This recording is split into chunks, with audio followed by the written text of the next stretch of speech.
Risque-t-on une nouvelle crise économique et financière qui serait liée à l'explosion d'une bulle? C'est la crainte qui est grandissante chez certains acteurs économiques en regardant notamment les investissements liés à l'intelligence artificielle qui s'envolent ces derniers jours. Mais alors qu'en est-il réellement? Que sait-on sur le sujet? On va faire un point sans dramatisation mais simplement en posant les faits pour voir ce qu'il en est et ce qui fait débat sur ce sujet-là. Salut, c'est Hugo, j'espère que vous allez bien, que vous avez passé un bon week-end et c'est donc le sujet à la une de ces actualités du jour. Alors en soi, l'intelligence artificielle ça existe et s'est développé depuis de nombreuses années maintenant, mais c'est bel et bien le lancement de ChatGPT en novembre 2022 qui est considéré vraiment comme le point de départ de cette forme de course à la fois immense mais aussi vertigineuse et inquiétante pour beaucoup sur certains aspects à laquelle on assiste aujourd'hui. ChatGPT a en effet rapidement dépassé toutes les plateformes du type en nombre d'utilisateurs avec plus de 100 millions d'utilisateurs en seulement 2 mois et depuis c'est un véritable engouement mondial. En octobre dernier, Sam Altman, donc le patron d'OpenAI qui est derrière cette IA, affirmait que plus de 800 millions d'utilisateurs utilisent ChatGPT chaque semaine. Et là encore, on parle que d'une IA, vous savez qu'il y en a beaucoup. Mais résultat donc, depuis la fin d'année 2022, les valorisations boursières des entreprises technologiques ont énormément augmenté. Et par valorisation boursière ici, qu'est-ce qu'on entend? Eh bien, c'est en quelque sorte le prix total d'une entreprise sur le marché, basé sur le nombre et le prix de ses actions. Pour dire la chose très simplement, c'est donc combien vaut une entreprise. Alors là, on a parlé de OpenAI, mais il y a vraiment beaucoup d'entreprises qu'on peut citer. Par exemple, Nvidia qui est le leader mondial des puces et des technologies pour l'intelligence artificielle. Et Nvidia qui a récemment vu sa capitalisation boursière dépasser les 5000 milliards de dollars. C'est une première absolument historique. On peut aussi noter le cas de Palantir, un autre géant américain du secteur, d'ailleurs décrié pour tout un tas de raisons, mais qui affiche une hausse absolument immense, une hausse notamment de son chiffre d'affaires de près de 63% en un an. Alors selon le cabinet américain Gartner, les dépenses dans l'IA devraient atteindre dans le monde environ 1500 milliards de dollars en 2025, puis plus de 2000 milliards en 2026, soit près de 2% du PIB mondial, donc l'ensemble des richesses produites dans le monde en un an. Et pourtant, malgré ces chiffres, en seulement quelques jours, depuis fin octobre, la valeur boursière cumulée des 8 plus grandes importantes actions liées à l'IA, avec notamment Nvidia, Meta, Palantir ou encore Oracle, a chuté d'environ 800 milliards de dollars avant de réaliser quelques jours plus tard un rebond partiel en bourse. Il y a donc eu une forme de mouvement de panique et pour certains c'était simplement une perturbation passagère en quelque sorte, mais d'autres estiment qu'on est en réalité dans une forme de bulle qui est en train de se former sur l'IA. Alors de quoi parle-t-on ici? En fait, de plus en plus de personnes craignent ce que l'on appelle une bulle spéculative. Une bulle spéculative donc c'est quand des personnes investissent en voulant faire de l'argent en retour, mais qu'il y a donc une bulle qui se forme avec une valeur affichée qui n'est pas raccord avec la vraie valeur, on va dire, ou la valeur réelle des entreprises. Ici donc, de nombreux investisseurs ont investi dans l'IA en estimant qu'ils pourraient faire récupérer encore plus d'argent par la suite, sauf que il y a des doutes sur le fait que ce soit le cas. Et clairement, c'est vrai, il y a eu des investissements absolument massifs de tous les côtés, d'acteurs privés, d'acteurs publics aussi, globalement avec deux gros blocs du côté de la Chine et du côté des États-Unis. Et tout cela a donc entraîné une hausse rapide des prix des actions, une hausse rapide aussi des valorisations, jusqu'à donc atteindre encore une fois des montants records. Et pourtant, en parallèle, ce qui est vrai, c'est que des sociétés derrière ces IA,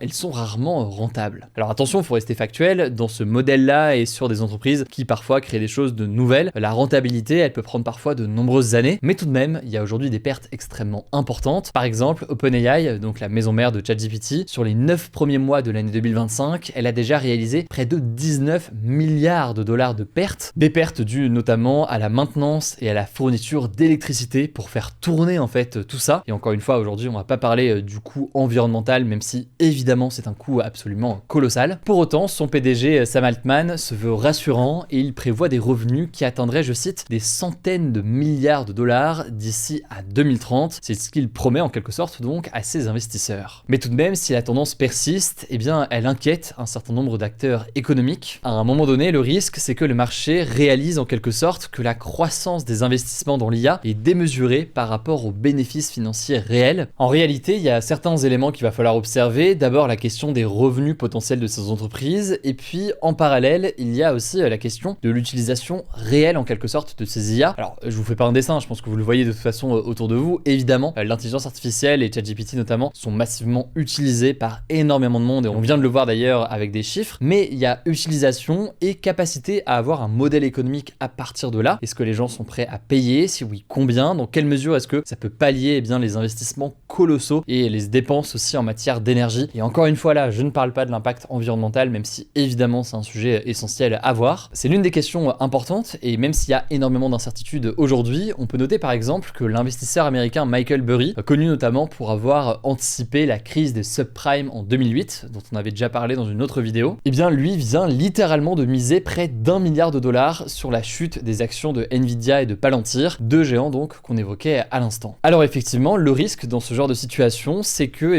un jour, des personnes qui ont investi par exemple dans Nvidia se disent attendez, là la valorisation elle est trop élevée par rapport aux résultats, donc je vais retirer mon argent. C'est le risque en quelque sorte de l'éclatement d'une bulle, pour ceux donc qui parlent de bulle ici. Et en fait le risque, c'est que tout ça pourrait entraîner potentiellement une crise plus large, une crise financière, voire une crise économique, avec en quelque sorte un effet domino, avec des entreprises dans l'IA qui se retrouveraient impactées et qui auraient un impact sur le reste de l'économie. Alors sur ce point, il y a beaucoup de personnes qui font le parallèle entre la situation qu'on a aujourd'hui avec l'IA et la situation qu'on avait lors des années 2000 avec les sites internet. À l'époque, en effet, il y avait des valorisations complètement hallucinantes pour certaines entreprises, et finalement, beaucoup de ces valorisations étaient jugées complètement irrationnelles, et tout ça avait fini par chuter et entraîner beaucoup d'entreprises en faillite. Alors ce parallèle, il a du sens pour certains, il a des limites selon d'autres, notamment sur le fait qu'aujourd'hui, ces entreprises et ces outils d'IA, ils restent massivement utilisés, et la question encore une fois qui se pose davantage, c'est pas tant l'utilisation par le public que dans quelle mesure ce modèle est viable à tout point de vue. Alors certains nuancent aussi en affirmant que certains pays, et notamment la Chine et les États-Unis, dans tous les cas seraient prêts à financer l'IA, car si le secteur ralentit, ça pourrait avoir un impact justement sur le reste de l'économie. Mais aussi plus largement en fait, il y a une vraie question de rivalité entre la Chine et les États-Unis. Et cette rivalité, c'est évidemment une rivalité technologique, mais en réalité, c'est une rivalité géopolitique et politique tout court. J'ai fait une interview de la politologue Asma Mala sur le sujet il y a quelques jours, une interview que j'ai trouvée absolument passionnante, où justement on aborde cette question-là et à quel point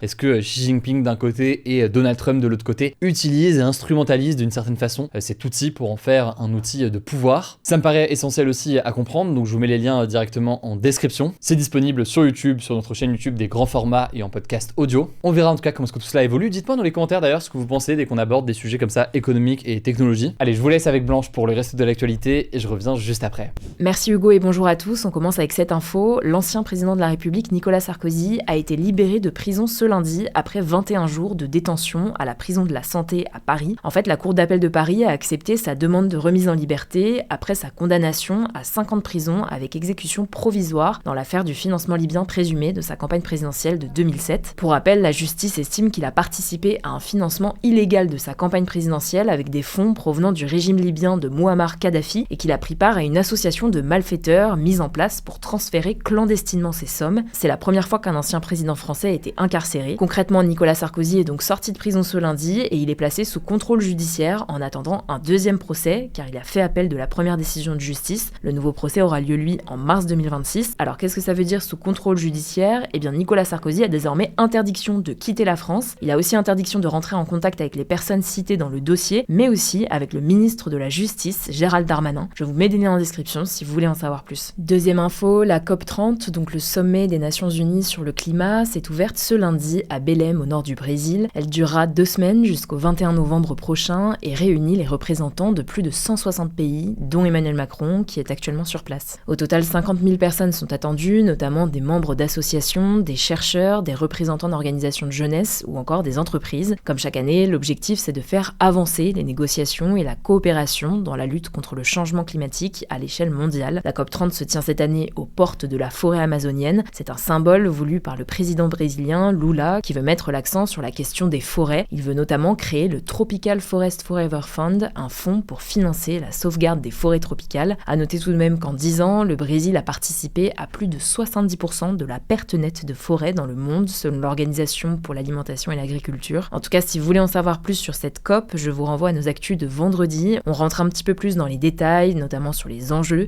C'est disponible sur la chaîne. semaine. Troisième actu, le président syrien par intérim, Ahmed al-Shara, était en visite officielle à la Maison-Blanche à Washington aux États-Unis ce lundi. C'est la première rencontre entre un chef d'État syrien et un président des États-Unis sur le sol américain depuis l'indépendance de la Syrie en 1946. On vous en parlait ce week-end, juste avant cette visite, Ahmed al-Shara avait été retiré ce samedi de la liste noire américaine du terrorisme et les sanctions qui le visaient ont été levées par le Conseil de sécurité de l'ONU ce vendredi. Ahmed al-Shara est l'ex-fondateur du groupe djihadiste HTC, affilié à Al-Qaïda et au groupe État islamique. C'est avec ce groupe qu'il a provoqué la chute de l'ex-dictateur syrien Bachar al-Assad en 2024, avant de prendre le pouvoir en Syrie et de démanteler HTC. L'un des objectifs de sa visite avec Donald Trump, c'est de signer un accord pour rejoindre la coalition anti-djihadiste menée par les États-Unis. Ahmed al-Shara a clairement affiché sa volonté de mettre fin au groupe djihadiste encore présent en Syrie. Quatrième info, on voulait vous parler de ce qu'il se passe actuellement au Mali, un pays d'Afrique de l'Ouest. Depuis plusieurs semaines, le JNIM, une coalition djihadiste affiliée à Al-Qaïda, a imposé un blocus autour de la capitale malienne Bamako. De nombreux camions-citernes ont notamment été attaqués par les hommes du JNIM pour provoquer une pénurie de carburant dans la capitale. Ces attaques, elles ont été perpétrées après l'interdiction de la vente de carburant dans certaines localités du Mali par la junte militaire au pouvoir, qui est arrivée après un coup d'État en 2021. L'objectif de cette interdiction, c'est d'entraver les circuits d'approvisionnement des groupes djihadistes. Alors face à la situation, de nombreux gouvernements craignent que la junte au pouvoir ne chute et que le pays ne tombe aux mains des djihadistes. La France, les États-Unis, l'Italie, le Royaume-Uni ou encore l'Allemagne ont appelé leurs ressortissants à quitter immédiatement le Mali. À noter tout de même que l'hypothèse d'une prise de pouvoir par le JNIM reste improbable pour le moment, selon le chercheur Boubacar Haïdara, interrogé par le média The Conversation. On vous tiendra au courant évidemment si tout cela change. Cinquième info, Tim Davie, le directeur général de la BBC, la chaîne publique britannique, et la rédactrice en chef, Deborah Turness, ont démissionné ce dimanche après la diffusion d'un montage de discours de Donald Trump qui avait suscité la polémique. L'affaire, elle a été révélée mardi dernier par le journal conservateur The Daily Telegraph. Le montage concerné est celui d'un documentaire du magazine d'investigation Panorama, diffusé une semaine avant l'élection présidentielle aux États-Unis, le 5 novembre 2024, l'an dernier donc. À l'époque, le montage avait transformé cette phrase de Donald Trump, je cite, « Nous allons marcher sur le Capitole et nous allons saluer nos chers sénateurs et membres du Congrès », en cette phrase avec un autre morceau du discours intervenu 5 minutes plus tard, « Nous allons marcher sur le Capitole, je serai là avec vous et nous nous battrons comme des diables ». Le Daily Telegraph reproche aussi à la chaîne BBC Arabique, la version en langue arabe, de ne pas avoir assez pris en compte les souffrances des Israéliens et de dépeindre Israël comme le pays agresseur dans le conflit entre le Hamas et Israël à Gaza. Lors de sa démission, Tim Davie a expliqué que des erreurs ont été commises et que, je cite, « En tant que directeur général, je dois prendre mes responsabilités ». La BBC a traditionnellement centré sa communication sur la neutralité, l'importance des faits et la lutte contre les fausses informations. En tout cas, Tim Davie restera en poste au cours des prochains mois, le temps de lui trouver un remplaçant. Donald Trump, de son côté, a réagi, remerciant le Daily Telegraph d'avoir dénoncé ce qu'il estime être des journalistes corrompus. Sixième actu, ça concerne Anthony Lalican, un journaliste français de 37 ans, tué le 3 octobre dernier par un drone russe près de la ville de Kramatorsk, dans l'oblast de Donetsk, en Ukraine. Avec lui se trouvait Georges Ivanchenko, un photojournaliste ukrainien qui a été grièvement blessé. Le 5 octobre, le parquet national antiterroriste français a ouvert une enquête pour crime de guerre qui a été confiée à l'Office central de lutte contre les crimes contre l'humanité et les crimes de haine. Après plusieurs sollicitations, le ministère de l'Europe et des Affaires étrangères a aussi condamné cette frappe le 2 novembre dernier. Mais si on en reparle aujourd'hui, c'est parce que ce dimanche, Aïda Belloulid, la compagne d'Anthony Lalican, a dénoncé l'inaction de l'État français dans une tribune publiée dans le journal Le Monde. En fait, l'État n'a toujours pas sollicité officiellement la diplomatie russe en France, ce qui se fait généralement afin d'obtenir des explications sur les circonstances d'une attaque. Anthony Lalican est le premier journaliste tué par une frappe de drone russe depuis le début de l'invasion à grande échelle de l'Ukraine par la Russie en 2022. Si vous voulez en savoir plus, je vous mets le lien de la tribune en description. Et on finit avec cette info, la boutique Shein, inaugurée mercredi dernier au BHV à Paris, a déjà accueilli plus de 50 000 visiteurs. C'est ce qu'a annoncé ce dimanche Frédéric Merlin, le patron de la Société des grands magasins qui possède le BHV. Selon lui, le panier moyen était de 45 € pour les clients pendant ces 5 premiers jours. Cette inauguration de la première boutique Shein physique en France a fait beaucoup parler, notamment à cause de l'impact écologique et humain de l'entreprise chinoise d'ultra fast fashion, mais aussi car elle se tenait après la révélation de la vente sur la plateforme de poupées sexuelles à caractère pédocriminel et d'armes de catégorie A. Ces produits illicites ont depuis été supprimés. On vous en parlait ce samedi, le gouvernement avait donné 48 heures à la plateforme pour retirer ses produits sous peine d'être suspendu en France, mais malgré le succès de la boutique du BHV, le site internet est toujours sous le coup de procédures judiciaires et sous surveillance rapprochée, selon le gouvernement. Le ministre de l'économie a notamment assuré que, je cite, les procédures se poursuivent à l'encontre de Shein et que l'arsenal continue de se déployer. On ne sait pas exactement exactement ce que ça veut dire, mais voilà, Chine continue d'être étroitement surveillée par le gouvernement. Merci beaucoup Blanche. Alors pour plus d'actualités, je pense que vous le savez, mes rendez-vous sur Instagram, vous êtes plus de 5 millions là-bas, je tiens à vous remercier vraiment parce que vous êtes de plus en plus nombreux. Et d'ailleurs, j'en parle assez peu souvent ici, mais vous êtes très nombreux maintenant à nous suivre aussi sur nos déclinaisons locales sur Instagram, que ce soit à Marseille, à Lyon ou encore au Québec. Pour suivre ça, c'est sur Insta, c'est donc hugodécrypte.marseille, hugodécrypte.lyon et hugodécrypte.québec tout simplement. Ça fait trop plaisir de voir que vous suivez aussi à l'échelle locale tout ce qu'on fait. Allez, merci encore, prenez soin de vous, prenez soin de nos proches et puis on se dit à demain pour une nouvelle vidéo.